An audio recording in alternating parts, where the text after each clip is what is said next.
Daily. Taste the Daily.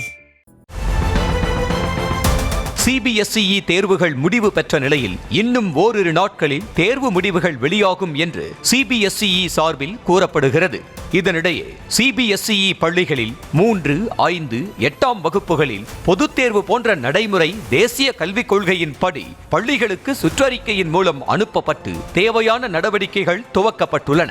மேலும் தேசிய கல்விக் கொள்கை 2020 படி 8ஆம் வகுப்பு வரை இருந்த கட்டாய தேர்ச்சி முறை மாற்றப்பட்டு 3, 5 மற்றும் 8ஆம் வகுப்புகளில் குறைவான மதிப்பெண் பெறும் மாணவர்களை ஃபெயிலாக்கும் முறை CBSE பள்ளிகளில் அறிமுகப்படுத்தப்பட்டுள்ளது.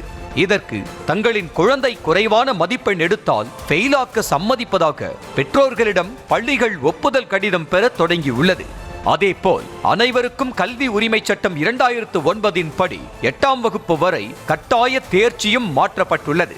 இதற்கு எதிர்ப்பு தெரிவித்துள்ள பள்ளி கல்வித்துறை அமைச்சர் அன்பில் மகேஷ், இந்த நடைமுறை அமலுக்கு வந்தால் தமிழ்நாட்டில் இடைநிற்றல் அதிகரிக்கும் என்று தெரிவித்துள்ளார். திருச்சியில் செய்தியாளர்களை சந்தித்த அவர், கல்வி உரிமை சட்டத்தின் கீழ் தமிழ்நாடு அரசின் பாடத்திட்டத்தில் படிக்கக்கூடிய மாணவர்களை பாதுகாத்துள்ளதாக தெரிவித்தார்.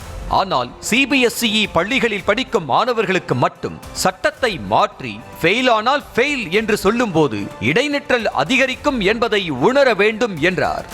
இன்னைக்கு 5ஆம் வகுப்பு 8ஆம் வகுப்பு படிக்கக்கூடிய பிள்ளைகள் ஃபெயில் ஆயிட்டாங்க அப்படின்னா மீண்டும் 5ஆம் வகுப்பே படிக்கட்டும்.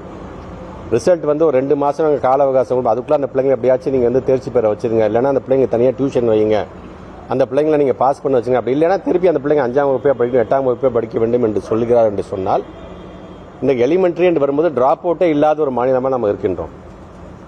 5ஆம் வகுப்பு படிக்கிற பிள்ளைகிட்ட போய் நீங்கள் ப்ரெஷரை போட்டு, அந்த பெற்றவங்களுக்கு ஒரு ப்ரெஷரை போட்டு கடனை உடனே வாங்கி அப்படியே CBSE ஸ்கூலில் சேர்க்கிற பிள்ளைங்க, அந்த பெற்றவங்க எப்படிப்பட்ட ப்ரெஷருக்கு ஆளாவார்கள்? அந்த பிள்ளைங்களுக்கு என்ன தெரியும்? 5 வயசு படிக்கிற பிள்ளைங்கள்ட்ட என்னன்னு உட்காந்து நீங்கள் தனியாக நீங்கள் அட்வைஸ் பண்ணுவீங்க? பிள்ளைகளின் எதிர்காலத்தில் தேசிய கல்விக் கொள்கை விளையாடும் போது பெற்றோர்கள் எதிர்ப்பு தெரிவிக்க வேண்டும் என தெரிவித்த அமைச்சர், பெற்றோரிடம் கையெழுத்து வாங்கிவிட்டு 5ஆம் வகுப்பில் உங்கள் குழந்தை ஃபெயில் என்று ஒப்புக்கொள்ள கூறினால் அதனை எதிர்த்து கேள்வி கேளுங்கள் என வலியுறுத்தினார். 5ஆவதுல ஃபெயில், உங்க பிள்ளை ஃபெயில் நீ ஒத்துக்க அப்படின்னு தயவுசெய்து கையெழுத்து வாங்க. தயவுசெய்து எதிர்த்து கேள்வி கேளுங்கள்.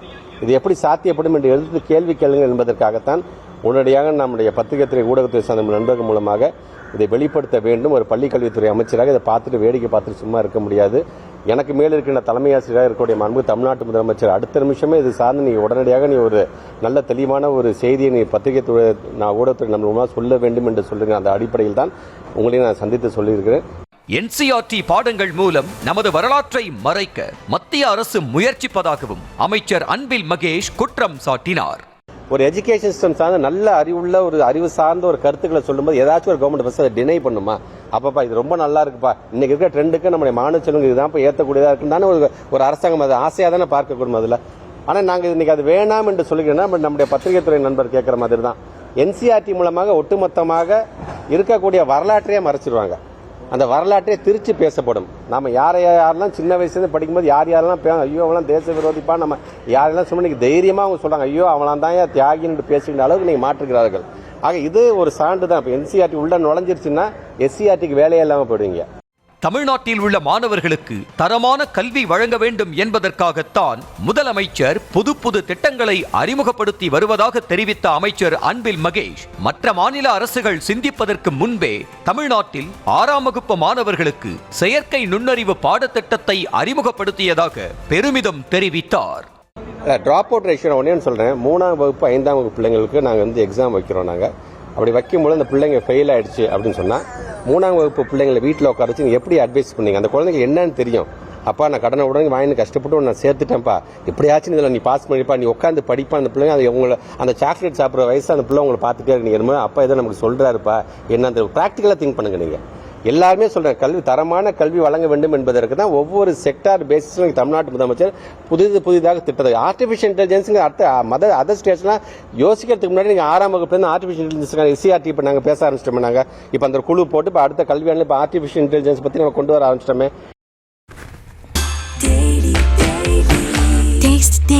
Taste the Daily.